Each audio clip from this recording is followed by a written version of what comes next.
Community villain की video की शुरुआत आगे से होती है, जहाँ पर जो हमारी लैन रहती है वो बोलती है ऊपर बोझ बिल्कुल भी नहीं बनने वाले, वैसे भी हम तुम्हारी औरत हैं और अपनी आपकी प्रोटेक्शन हम कर सकते हैं। भी बोलती कि ठीक है, उस डेमन को हम दिखा देंगे अपनी प्यार की ताकत। हमारी पपेट भी बोलती है कि हाँ, वो अपने आप को नाइट किंग बोलता है। ये डुओ कल्टीवेशन में देखा जाए तो मैं और जो गुओ है हम दोनों ही एक अलग लेवल में पहुंच चुके हैं। जब तक हमारी मौत नहीं हो जाती तब तक हमें कोई भी अलग नहीं कर सकता है। सही बोला ना मेरे बाबू। तो भी कंफ्यूज होती भी बोलती क्या मरते दम तक क्या इसके तुम हाई लेवल में पहुंच चुके हो। बोलती है कि मैं और मेन क्रिएटर पिछले टाइम लाइन में हम लोगों ने इतने ज्यादा डुओ कल्टीवेशन किया जिसकी वजह से इस टेक्निक का जो थर्ड लेवल वहां तक हम पहुंच गए थे। उसके साथ कितनी बार किया जिसकी वजह से तुम हाई लेवल में पहुंच गए। क्रिएटर बोलता है जैसा तुम समझ रहे हो वैसा बिल्कुल भी कुछ भी नहीं हुआ हमारे बीच में, और वैसे भी जो पपेट है उसके लिए चीजें अलग हैं। भी बोलती कि मैं एक प्रिंसेस हूँ, मैं उससे हार बिल्कुल भी नहीं मान सकती, मेरे को भी इस टेक्निक को मास्टर करना था। चलो बोलती कि ओ तुमने मुझे याद दिला दिया, जब पिछली बार मेरी लड़ाई हुई थी उसकी वजह से मैं मौत की बहुत ज्यादा करीब पहुंच चुकी थी, जिसकी वजह से जो मेरी बॉडी वो बहुत ज्यादा वीक है। एक दूसरे को अच्छी तरह से जानते मगर हम दोनों ने कभी भी इस टेक्निक को प्रैक्टिकली प्रैक्टिस नहीं किया था। को नहीं समझ में आ रही थी। इधर हमारी जो पपेट वो बोल रही होती है डुओ कल्टीवेशन यानी घपा घप उसके साथ करने के लिए। हमारे मेन कैरेक्टर को पकड़ लेती है और बोलती है कि अभी हमारे पास टाइम है तो हमें इसकी प्रैक्टिस करना चाहिए, जितनी ज्यादा हो सके उतनी ज्यादा बढ़ा लेना चाहिए, और वैसे भी तुम्हें भी तो यही चाहिए। एन भी आ जाती है और बोलती है कि हाँ, जितने ज्यादा हम स्ट्रॉन्ग बनेंगे उतने ज्यादा हमारे चांसेस रहेंगे फाइट में जीतने के। मेरी मदद करोगे तो मैं भी इस डुओ कल्टीवेशन को सीखने के लिए तैयार हूँ। तो साली की क्या ही किस्मत है, थ्रीसम करने वाला, इसकी किस्मत से मेरे को जलन हो रही है। देखी रहती वो भी हमारे मेन कैरेक्टर को बेड में पटक देती है और बोलती है कि आज तुम्हारी इज्जत हमारी होने वाली है, क्योंकि आवाजें भी आने लगती है। तभी सीन कट हो रहा था कुछ टाइम बाद की ओर। पपेट रहती है वो बोलती कि तुम तो कुछ ज्यादा ही कमाल के हो। प्रिंसेस बोलती कि इतने कम टाइम में मैं इसके 5वें लेवल में पहुंच चुकी है, और हमारी लैन भी बोलती कि हाँ मैं भी 3रे लेवल में पहुंच चुकी हूँ। मेन कैरेक्टर जिसकी हालत बहुत ज्यादा खराब हो चुकी रहती है वो भी बोलता है कि मैं बहुत ज्यादा थका महसूस कर रहा हूँ, मेरे पे एनर्जी बिल्कुल भी नहीं बची हुई है। पेट भी बोलती कि मैंने भी किया मगर मेरे पे तो कोई भी इंप्रूवमेंट नहीं हुई, जैसे डुओ कल्टीवेशन नहीं की। रात को हमें बात करनी चाहिए। क्रिएटर बोलते हैं तुम्हें क्या लगता है, तुम तो हाई लेवल में पहुंच चुकी इसकी, और कितने ज्यादा आगे बढ़ोगी। क्रिएटर भी मन में सोचते हुए बोलते हैं कि मेरे को कोई ना कोई तो रास्ता ढूंढना पड़ेगा उन्हें रोकने के लिए, और ऐसा ही चलता रहा तो मैं वो ड्रैगन में पहुंचने से पहले इतना ज्यादा थक जाऊंगा और लड़ाई भी नहीं लड़ पाऊंगा। इनक्रेडिट भी कुछ नोटिस होता और जो घोड़ा गाड़ी रहता है यानी जो घोड़ा रहता है वो भी रुक जाता वहीं पर। इनक्रेडिट भी बोलता है कि लगता है कि आगे कुछ भी ठीक नहीं है। बोलते हैं यहाँ पर मेरे को ब्लड की स्मेल आ रही है। एडिटर और जो बाकी बंदे रहते वो भी उस सिटी के अंदर चले जाते हैं और देखते हैं वहाँ पर ढेर सारे बंदे मरे पड़े रहते हैं। बोलती है कि इन लोगों को किसने मारा, क्योंकि लोग रहते वो बहुत बेरहमी से मारे गए होते हैं और उनके जो ब्लड एसेंस रहते वो सारे अब्जॉर्ब हो चुके रहते हैं।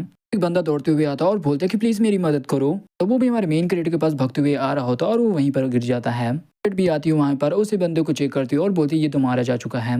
उसकी जो बॉडी रहती है वो भी पिघलने यानी स्मोक में बनने लगती है, और हमारी लैन भी बोलती है कि इसकी बॉडी तो एकदम पिघल चुकी है, ये कौन सा पॉइजन है। क्रिएटर भी बोलता है ये पॉइजन नहीं है, और हमारा मेन क्रिएटर भी उस बंदे को देखते हुए बोलता है कि ये बंदा मेरे को जाना पहचाना लग रहा है, रुको ये तो झाओ है, क्या कर रहा है। तो वहाँ पर कोई तो उड़ के आ रहा होता है। ये बूफेन और प्रिंसेस और हुमियन रहती हैं आता हमारे मेन कैरेक्टर के पास और बोलते कि अरे बड़े भैया तुम आ ही गए। ये बूफेन को देखते हुए बोलती है कि अरे ये तो बहुत ज्यादा डरावना है। कैरेक्टर भी शौक होते हुए बोलता है क्या तुम बूफेन हो, और हुमियन को भी देखते हुए बोलता है कि ये तो हुमियन है। कैरेक्टर भी बोलता है तुम्हारे साथ ये क्या हो गया। भी बोलते हैं कि उदास होने की कोई भी जरूरत नहीं है, और वैसे भी अभी के जो करंट का जो बूफेन है ये मेरे को काफी ज्यादा पसंद है और मेरे को ये पावर भी बहुत ज्यादा पसंद है। इनक्रेडिट भी बोलता है कि मैंने तुम्हें ब्लड टेक्निक नहीं सिखाई होती तो आज तुम्हारे साथ ऐसा नहीं होता। भी बोलते हैं कि नहीं, आपकी इस ब्लड टेक्निक ने ही मेरी जान बचाई थी, तो पिछली बार इस झाव से बचने के लिए हमें कैंप छोड़ के बाहर जाना पड़ा, तो हमारे साथ बुरा हुआ, और यहाँ तक कि मेरी जो होमियान है वो भी मारी गई थी। तो यहाँ पर नहीं होता तो ना हमें कैंप छोड़ के जाना पड़ता, ना हमारे साथ ऐसा होता। जब सबसे पहले मैं आया तो सबसे पहले काम मैंने यही किया, मैंने सबसे पहले उसे ढूंढा, को ढूंढ भी लिया था मगर मैंने उसे जान से नहीं मारा था, मैंने बस उसे टॉर्चर करता रहा, उसे मौत से भी बदतर सजा देता रहा। पे गिर के एकदम कुत्तों की तरह भीख मांग रहा था कि उसे मैं छोड़ दूं, मगर मैंने बिल्कुल भी उसे नहीं छोड़ा। मेरे को चोट पहुंचाए थे, जिन लोगों ने मेरी बेइज्जती मारी थी उनको मैंने मजबूर कर दिया, मैंने उनसे बदला ले लिया था। ये ब्लड टेक्निक बहुत ज्यादा अच्छी टेक्निक है, इससे मेरे को बहुत ज्यादा पावर मिली। नाइट आर्मी को सारे को भेज दिया था, जितने भी बाकी किंगडम है सारी किंगडम में उसने कब्जा कर लिया था सिवाय गोल्डन हुक किंगडम को छोड़कर। बहुत जल्दी मेरे अंडर में आ जाएगा और इस दुनिया का मैं लॉर्ड बन जाऊंगा। नहीं ढूंढ रहा था मगर तुम मिल ही गई मेरे को, तो एक काम करो तुम मेरे आर्मी में आ जाओ, हम दोनों मिलकर इस दुनिया में राज करेंगे। इनक्रेडिट भी बोलता है कि आई एम सॉरी बूफेन, मैं तुम्हें यहाँ पर ज्वाइन करने के लिए बिल्कुल भी नहीं आया हूँ, मैं यहाँ पर तुम्हें रोकने के लिए आया हूँ। कंफ्यूज होते हुए बोलता है कि मुझे रोकने के लिए, मगर क्यों, और तुम्हारी नाइट आर्मी ने क्या किया है, भेज के हर जगह पर अटैक करा दिया, जिसकी वजह से जो बंदे भी बाहर निकलने में मजबूर हो चुके, और तुमने यहाँ तक कि उनके घर भी जला दिए, जिससे वो तुमसे बहुत ज्यादा डरने लगे। सारे मासूम बंदों को भी मरवा डाला, ढेर सारे लोगों को मारा, और तुमने ढेर सारी गलतियां की है, क्या तुम अभी भी नहीं रुकना चाहोगे। बोलते हैं क्या गलती, मैंने कोई भी गलती नहीं की है। बोलते हैं कि वो तो नॉर्मल इंसान है, उन्होंने तो तुम्हारा कुछ भी नहीं बिगाड़ा। इनसे भी बोलती है कि उनकी तो कोई भी गलती नहीं इसमें, वो तो तुम्हें चोट भी नहीं पहुंचा सकते। गुस्सा करते हुए बोलता है कि वो लोग कमजोर थे, को इस दुनिया में राज करना है तो इसके लिए कोई भी मरे, मेरे को इससे कोई भी फर्क नहीं पड़ता, जो पावरफुल रहेगा वही इस दुनिया में जीतेगा। तो बुली किया जाता है और जो स्ट्रॉन्ग लोग रहते हैं वो आगे बढ़ सकते हैं, बस वो स्ट्रॉन्ग लोगों के बीच में रुकावट रहते हैं। मेन कैरेक्टर भी अपना स्वॉर्ड निकालते हुए बोलते हैं कि बूफेन पगला गए हो क्या, ये क्या बेकार से बातें कर रहे हो। हमारा मेन कैरेक्टर भी अटैक कर देता है बूफेन के ऊपर। बूफेन रहता है वो भी अपने पर्स से उस स्वॉर्ड के अटैक को वहीं पर रोक लेता है। कैरेक्टर भी एकदम शौक हो जाता है। तभी जो बूफेन रहता है वो बोलता है कि मेन कैरेक्टर यानी बड़े भैया, मैं तुम्हें ही एकमात्र अपना परिवार समझता था, यानी अपनी एक फैमिली, ताकि तुम मुझे समझ पाओगे, मगर तुम भी नहीं समझ पाए। तो वो भी एक ब्लड का स्वॉर्ड बना लेता है। अटैक करते हुए बोलता है कि मैं दुनिया को धोखा देना पसंद करूंगा, इससे पहले दुनिया मुझे धोखा दे। कैरेक्टर को वो अटैक लगता है, हमारा मेन कैरेक्टर भी जाकर पीछे गिरता मगर संभाल लेता अपने आप को। कैरेक्टर भी मन में सोचते हुए बोलता है कि इसकी काफी ज्यादा पावर बढ़ चुकी है। लड़की रहती वो भी चिल्लाती है कि गुओ संभाल के रहना। भी बोलती कि ओ तुम तीनों कहाँ पर देख रहे हो, हम दोनों तुम्हें रोकेंगे। अटैक करते हुए बोलते तुम एक सन की एक पागल लड़की हो, तुम्हें पता भी नहीं तुम क्या कर रही हो। भी अटैक करते हुए बोलती है कि तुम्हारे पास एक मौका था, तुम यहाँ से हट सकती थी मगर तुमने नहीं हटी। अटैक करते हुए बोलती मैं कोई भी सन की और पागल लड़की नहीं हूँ। ऐसे रहती वो भी हमारी प्रिंसेस के ऊपर भारी पड़ रही होती है। तभी जो हमारी प्रिंसेस रहती है वो बोलती है कि तुम्हारी हिम्मत कैसे हुई मेरे को चोट पहुंचाने की, इसकी कीमत चुकाओगी। अपने शॉर्ट से अटैक करते हुए बोलती है कि मैं तुम्हें मार डालूंगी। प्रिंसेस रहती वो भी अटैक करते हुए बोलती कि अच्छा तुम गोल्डन हो किंगडम की प्रिंसेस हो तो तुमसे बेहतर कोई भी नहीं है, तुम्हें ऐसा लगता है क्या। जो लड़कियां रहती वो भी ये कुआन की लड़कियों से फाइट कर रही होती हैं। तो रहता है बूफेन की ओर, जहाँ पर जो बूफेन रहता है वो भी अपने शॉर्ट से अटैक करता है और हमारा मेन कैरेक्टर भी उसके शॉर्ट को वहीं पर रोक लेता है। कैरेक्टर भी मन में सोचते हुए बोलता है कि इसने ब्लड टेक्निक को मास्टर कर लिया और उसे हाई लेवल में भी पहुंचा दिया।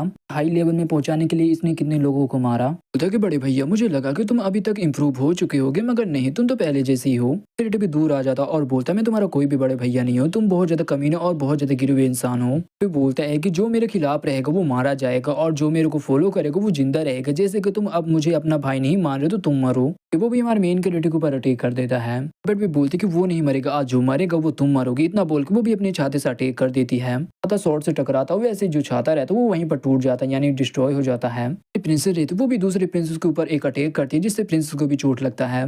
लैन रहती वो भी एक अटैक करती है रस्सी वाला और वहां पर जो होमियन और जो प्रिंसेस रहती है उसे भी पकड़ लेते हैं। तो लड़कियां भी हमारे मेन कैरेक्टर के पास आ जाती हैं और बोलती हैं कि चलो हम उसका यूज करते हैं। तभी हमारा मेन कैरेक्टर भी बोलता है कि हाँ चलो। फिर रहती वो भी अपना बहुत बड़ा स्ट्रॉन्ग अटैक बना लेती है और इधर लैन और प्रिंसेस भी अपना बहुत ज्यादा स्ट्रॉन्ग अटैक बना लेती हैं। अटैक रहते वो भी कंबाइन होकर जाकर बूफेन को लगते हैं और वहाँ पर बहुत बड़ा ब्लास्ट होता है और बूफेन भी नहीं दिखाई देता वहाँ पर। इनकी जो दोनों लड़कियां रहती वो भी चिल्लाती कि बूफेन नहीं। लड़कियां रहती वो भी बहुत ज्यादा खुश हो जाती है और बोलती कि फाइनली हमारा ये अटैक काम आया, तो हमने गुओ के साथ जो प्रैक्टिस की थी वो रंग लाया। कैरेक्टर भी सीरियस होते हुए बोलता कि नहीं ये अभी खत्म नहीं हुआ है। बोलता कि लगता है कि तुम यही सबसे अच्छा काम कर सकते हो।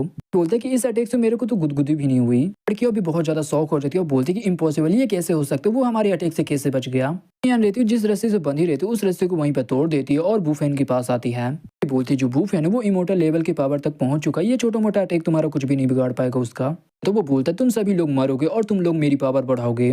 बूफेन के हाथ में रहता है उसमें कुछ तो होने लगता है। तभी जो बूफेन रहता है वो बोलता है कि मेरे हाथ में क्या हो रहा है। प्रेडेटर बोलता है जो तुम्हारी पावर वो धीरे धीरे तुम्हारे हाथ को भी अब्सॉर्ब कर रही है। कंफ्यूज होते बोलता है कि क्या ये कैसे हो सकता है। मेन क्रिएटर बोलता है कि मैंने तुम्हें पहले ही बता दिया, जो ब्लड टेक्निक तुम सीखोगे तो तुम्हें एक अच्छा इंसान ही बन के रहना पड़ेगा। सारे लोगों को मार के उनकी पावर को अब्सॉर्ब किया, जिसकी वजह से जो ये टेक्निक है वो भी ईविल बन चुकी है और धीरे धीरे तुम्हारी पावर भी अब्सॉर्ब कर लेगी। इसका यूज करोगे और जितना ज्यादा अपना पावर बढ़ाओगे उतना ज्यादा ये ब्लड मांगेगा। एक बार तुमने इसको हाई लेवल में मास्टर कर लिया तुम्हें भी अब्सॉर्ब कर लेगा। इस वीडियो में टाइम पर नहीं डाल पाया था क्योंकि मेरे इधर थोड़ा काम आ गया जिसकी वजह से मैं बिजी हो गया था और मेरी इधर लाइट भी नहीं थी जिसकी वजह से फोन भी चार्ज नहीं था। वीडियो टाइम पे नहीं आ पाया था, इसके लिए मुझे माफ कर देना। और इसी के साथ ये वीडियो यहीं पे खत्म होती थी। वीडियो में नया तो लाइक करो, चैनल में नया सब्सक्राइब कर दो। मिलते किसी अगली वीडियो के लिए, तब तक के लिए बाय बाय।